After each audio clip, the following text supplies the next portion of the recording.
So alright guys, this is Shoaib from Park Passion at the MCG, and we have quite a few reporters here.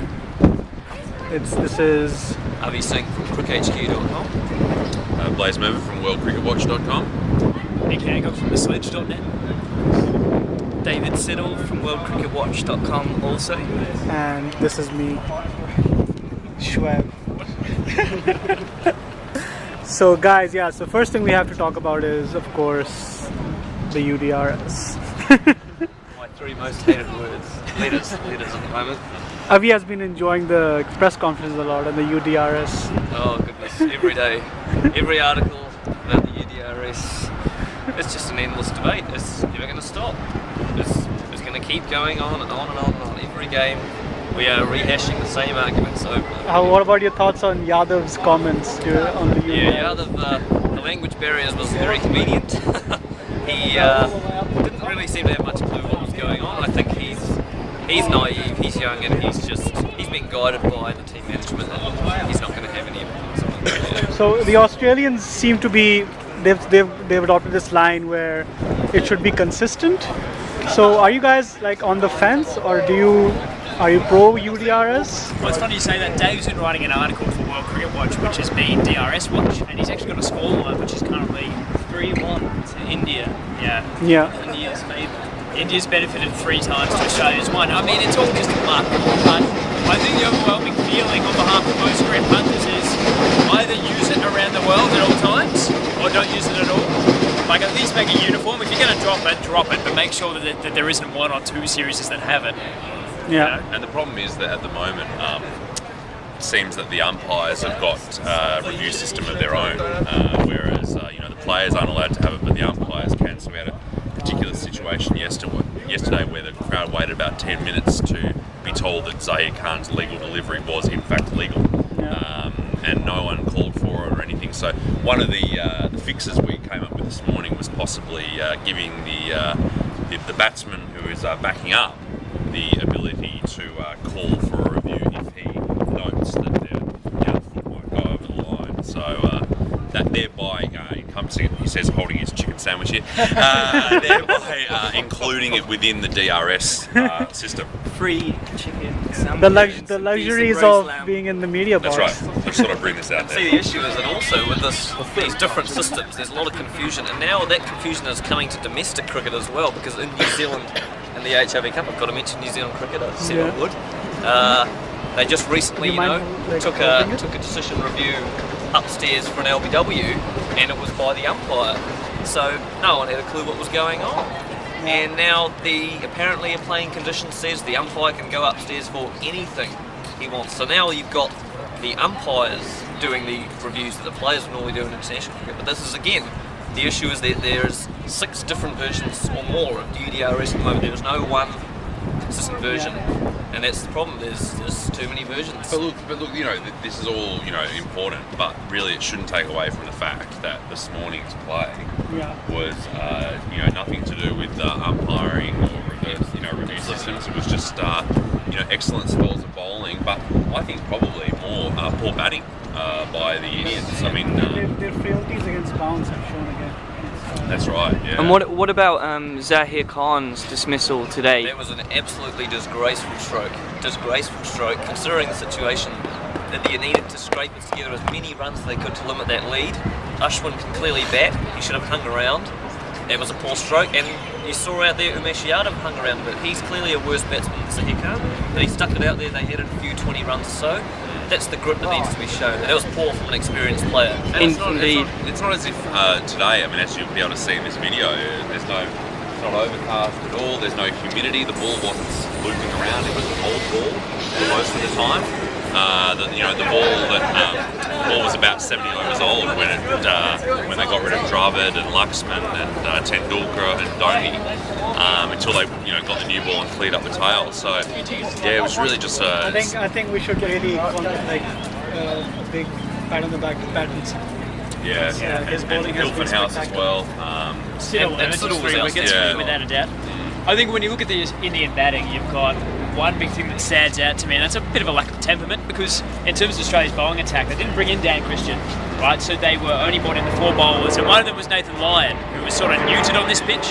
The Indians handled him pretty well. So essentially Australia had 3 bowlers who were looking like taking wickets. And to throw wickets away, especially MS Dhoni, who I think it's time for him to sort of get his head together as the Indian captain and start playing as the game demands he plays. I mean, look at Ashwin. Okay, Ashwin showed a little bit of pluck. He showed some massive balls and then sort of hung round. So did Sharma. There's a big call for like Ashwin probably moving up the order.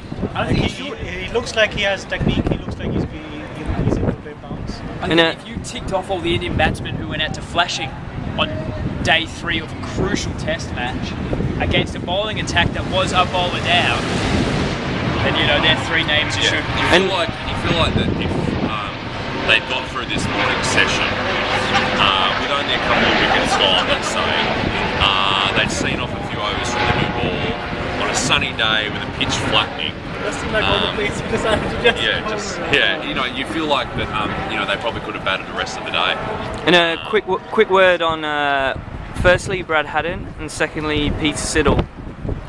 Brad Haddin as the keeper or the batsman? I think Brad As the keeper today, he claimed 5 catches. Or as a But press see, conference Brad attended Haddin's yesterday. an amazing keeper, no doubt about it. But I think his question mark is not like on his keeping ability. It's how he's been batting.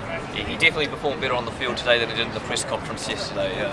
Very poor press conference, but Like he said, like he's worked a lot in the batting camp that Australia just had after the collapse against New Zealand, and I mean it did seem like it was helping the end of first day, but he came back in second day. First thing he does is just like an airy drive that gets caught for the gully. I think there's a big question mark on his batting and how he handles pressure. when he's coming in, he's normally one of the last specialist batsmen. He needs to hang around with the tail a bit more. At the moment, the tail is generally showing more pluck. The Australian tail is showing more pluck than Haddon. They're hanging around longer, and that's what Haddon needs to. He needs to cut out some of the more risky shots, and it's the pattern with Brad Haddon. He has gotten out like that consistently throughout the whole year.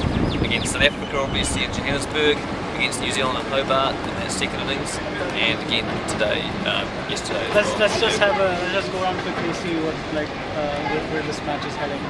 What was that again? Where this match is heading. I personally think that this was probably the decisive session of the test, and it's going to take a swing towards Australia. I think India need to really put in they need to maintain the intensity with their bowling throughout, which is what they didn't do on day 1. They bowl well in patches. Here, they've given away a fairly decent lead. They need to really try and battle hard to restrict Australia. Otherwise, they're going to be battling to try and draw this test. They certainly have the batting to do it. They can do it, but they need to get over this first test. Who do overseas that has played them? I think the problem for them is that they've been dismissed so quickly. They haven't allowed themselves to bowl to Australia later in the game when the pitch might start taking turn more. So that'll be a problem for them. I think Warner will be very important because he's someone who can extend the lead very quickly. So I think Australia's pretty prime at the moment, but it's been turning very quickly this game. I love my girlfriend, but probably the only thing in the world that does it for me more than she does is India's top 6. And I think to give Australia a 50-run lead on a really important first Test series and sort of get out some of those batsmen like Michael Hussey for a first ball quacker, and really make inroads into the Australian batting lineup in that first innings, they really should have been looking at a first innings lead. And I think it's disappointing for them that they've let the Australians get away with the 50-run. 50 extra runs essentially, which could very well decide the course of the rest of the Test match. What are your thoughts? Well, I think, as you rightly say, decisive session of the Test match. I think that was India's worst collapse for 20 years, something like that, between the 4th and the 9th wicket. And to then from being 214 for 2, to find themselves not being able to surpass 333, trailing by 51, that is quite a substantial lead on a very sunny day and an MCG pitch that has no howlers in it whatsoever. I can only see runs galore this afternoon session. Ponting 100? Ponting 100? Ponting 100, still 150, I think. Probably, I would say. But I mean, yes, in this test, both teams have been about 200 odd for 3, and they've both collapsed. India's collapsed worse, and that's at the moment what's got Australia in front. But I think then everyone agrees this pitch is great for batting, so we've got to give credit to both bowlers. Both sets of bowlers have done a really good job, and you wouldn't really single anyone else for having bowled absolutely terribly on this pitch. And it seems like Australia are pretty much India in disguise today. India are Australia in disguise. Let me get that right. I think India Those were. collapses. I think India or Australia in disguise. Yeah.